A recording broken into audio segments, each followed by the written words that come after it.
coming into the country or trying to come in. We're stopping a lot of them. But we're taking people out of the country. You wouldn't believe how bad these people are. These aren't people.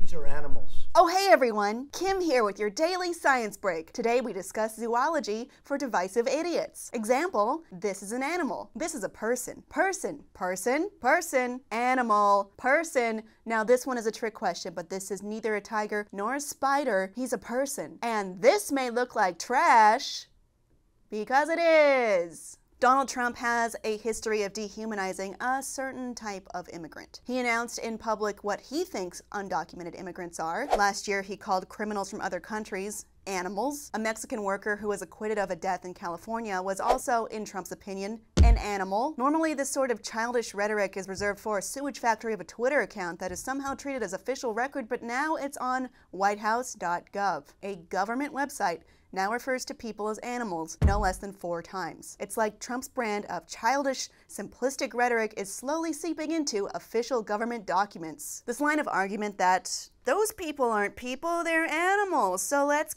kick them to death has a long history predating our king baby. American slave owners rationalized one of history's cruelest acts by saying African people aren't people, they're beasts of burden. Adolf Hitler justified mass genocide by saying Jewish people aren't people, they're rats. And Rwandan genocide was justified by calling the Tutsi people cockroaches. This isn't the language of a laughable idiot, it's the language of malignant ignorance, of conditioning a populace to accept cruel, deeply inhumane acts. It's meant to scare you into morphing into a chest-puffing jackass who screams at people speaking Spanish at lunch. It's meant to normalize racism and brutality because those other people have no thoughts or lives or any amount of dignity. They're not people like us. Let's take a second to dig just one layer deeper. People don't just choose to join gangs because they're evil, evil animals with cold black hearts full of evilest evil. Just like the president doesn't make decisions based only on his profound ignorance, greed and weakness are a part of that too. Perhaps people join MS-13 to protect themselves, limited options because they feel disenfranchised, the idea that other people might actually have their back, people not led by a loudmouth clown who's historically shown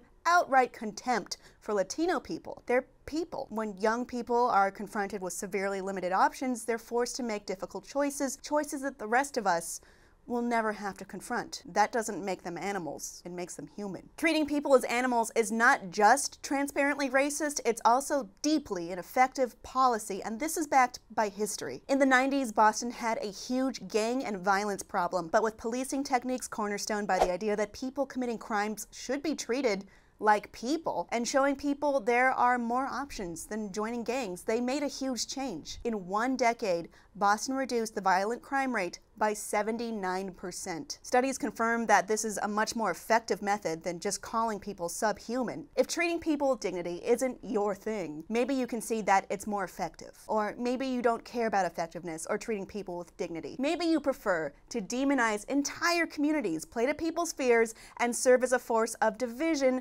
rather than unity, but that really says more about you than the people you want to demonize, doesn't it?